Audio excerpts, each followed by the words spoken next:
এখনো পুরোপুরি শান্ত হয়নি। তারপরেও পুলিশ নির্লজ্জের মতো কেন্দ্রীয় বাহিনীর মিস ইউজ করছে। কেন্দ্রীয় বাহিনীকে যে জায়গায় নিয়ে যাওয়ার কথা সে জায়গায় নিয়ে যাচ্ছে না, কারণ কেন্দ্রীয় বাহিনীর ডিপ্লয়মেন্টের দায়িত্বটা নিয়ম অনুসারে এসপির উপরে থাকে, এবং এসপি এবং আইসি এরা বদমাশি করে এই ধরনের ঘটনা ঘটাচ্ছে এবং হিন্দুদেরকে বারবার আক্রান্ত হতে দিচ্ছে ভয় দেখানোর জন্য।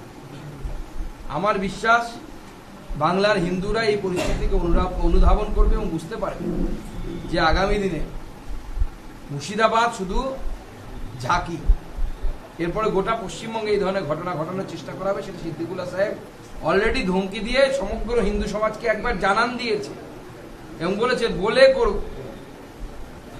তো স্বাভাবিকভাবে হিন্দুরা যারা কুম্ভকর্ণের নিদ্রায় ঘুমোচ্ছেন তারা জাগবেন এবং আগামী দিনে এই মমতা বন্দ্যোপাধ্যায়ের এই যে জেহাদি সরকার চলছে সেই জেহাদি সরকারকে উৎখাত করার জন্য যা যা করার সেটা